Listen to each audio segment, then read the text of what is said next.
Assalamualaikum warahmatullahi wabarakatuh. Nama saya Anissa Priani, saya dari Prodi Pendidikan Ekonomi. Di sini saya akan menjawab soal-soal UAS dari mata kuliah Pengelolaan Pendidikan dengan dosen pengampu Ibu Eka Putri, SPD, MPD.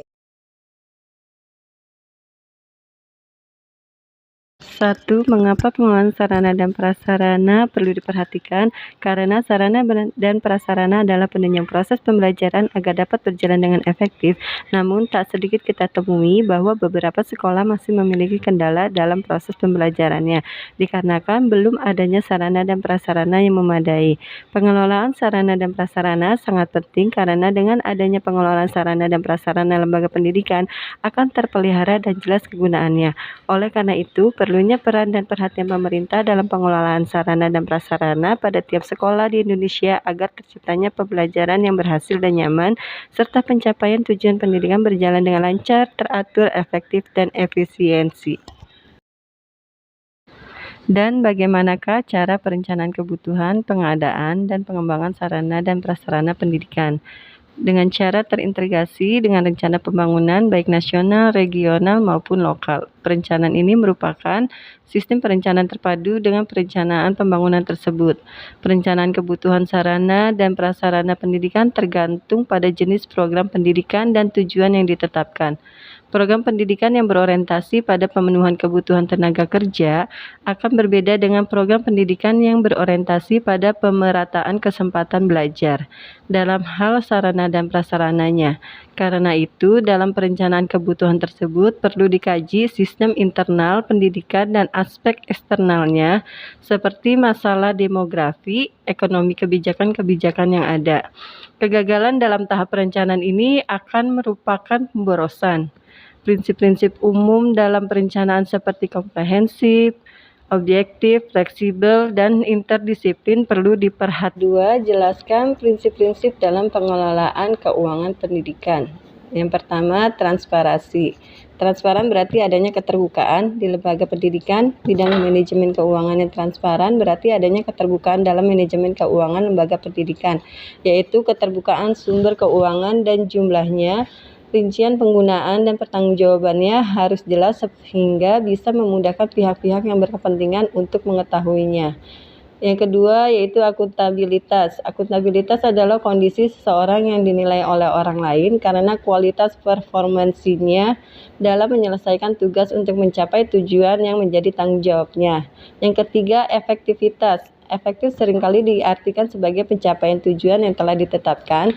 Manajemen keuangan dikatakan memenuhi prinsip efektivitas kalau kegiatan yang dilakukan dapat mengatur keuangan untuk membiayai aktivitas dalam rangka mencapai tujuan yang bersangkutan dan kualitatif outcomes-nya sesuai dengan rencana yang telah ditetapkan.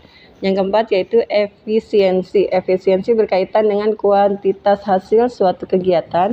Efisiensi adalah perbandingan yang terbaik antara masukan input dan keluaran atau output atau antara daya dan hasil. Yang ketiga, menurut saudara kegiatan apa yang dapat dilakukan manajemen sekolah untuk menciptakan hubungan yang baik dan harmonis antara lembaga pendidikan, sekolah, dan masyarakat? Menurut saya itu di sini kegiatannya dibagi menjadi dua, yaitu kegiatan internal dan eksternal. Kegiatan internal ini yaitu kegiatan yang merupakan publisitas ke dalam sasarannya, tidak lain adalah warga sekolah yang bersangkutan, yakni para guru, tenaga tata usaha, dan seluruh siswa. Kegiatan ini juga bisa dilakukan secara langsung seperti rapat dewan guru, upacara sekolah, rekreasi bersama, dan lain-lain. Dan yang dilakukan secara tidak langsung antara lain menyampaikan informasi melalui surat edaran, papan pengumuman di sekolah, majalah dinding, dan lain-lain. Yang kedua yaitu dengan kegiatan eksternal. Kegiatan ini selalu berhubungan atau ditujukan kepada publik atau masyarakat di luar warga sekolah. Bisa dilakukan secara langsung seperti rapat bersama, kunjungan tamu, dan lain-lain. Konsultasi dengan tokoh-tokoh masyarakat atau tidak langsung seperti informasi lewat TV, radio, media cetak, pameran sekolah, dan lain-lain. Yang keempat, jelaskan yang dimaksud dengan kepemimpinan dan apa saja faktor yang mempengaruhi efektivitas kepemimpinan. Kepemimpinan adalah kemampuan dan usaha yang positif untuk mempengaruhi atau mengerahkan orang lain agar berbuat sesuatu yang dapat membantu tercapainya tujuan yang telah ditetapkan. Faktor yang mempengaruhi efektivitas kepemimpinan antara lain yaitu 1. Kepribadian atau personality, pengalaman masa lalu dan harapan pemimpin. Hal ini mencakup nilai-nilai, latar belakang, dan pengalamannya akan mempengaruhi pilihan akan gaya kepemimpinannya. Yang kedua yaitu harapan dan perilaku atasan. Yang ketiga, karakteristik, harapan dan perilaku bawahan mempengaruhi terhadap apa gaya kepemimpinannya. Yang keempat yaitu kebutuhan tugas, setiap tugas bawahan juga akan mempengaruhi gaya pemimpin. Yang kelima, iklim dan kebijakan organisasi mempengaruhi harapan dan perilaku bawahan. Yang keenam yaitu harapan dan perilaku rekan. Yang kelima, jelaskan kegiatan yang dilakukan oleh survei pendidikan. Yang pertama yaitu pengumpulan data. Proses supervisi diawali dengan pengumpulan data untuk menemukan berbagai kekurangan dan kelemahan guru. Data yang dikumpulkan adalah mengenai keseluruhan situasi belajar mengajar. Yang kedua yaitu penilaian. Data yang sudah dikumpulkan diolah, kemudian dinilai. Penilaian ini dilakukan terhadap keberhasilan murid, keberhasilan guru, serta faktor-faktor penunjang dan penghambat dalam proses belajar mengajar. Yang ketiga yaitu deteksi kelemahan. Pada tahap ini, supervisor mendeteksi kelemahan atau kekurangan guru dalam mengajar. Dalam rangka mendeteksi kelemahan, supervisor memperhatikan beberapa hal yang berkaitan dengan pelaksanaan tugas guru, yaitu penampilan guru di depan kelas, penguasaan materi, penggunaan metode, hubungan antar personil, dan administrasi kelas. Yang keempat yaitu memperbaiki kelemahan.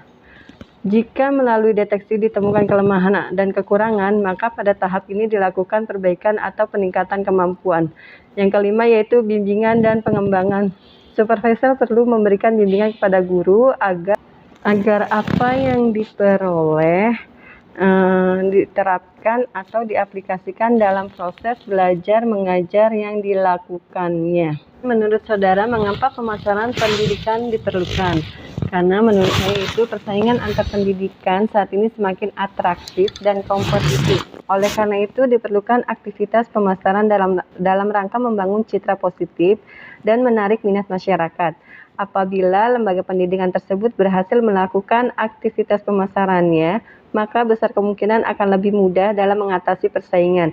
Jadi, pemasaran merupakan suatu proses yang harus dilakukan oleh lembaga pendidikan untuk memberikan kepuasan pada stakeholder dan masyarakat.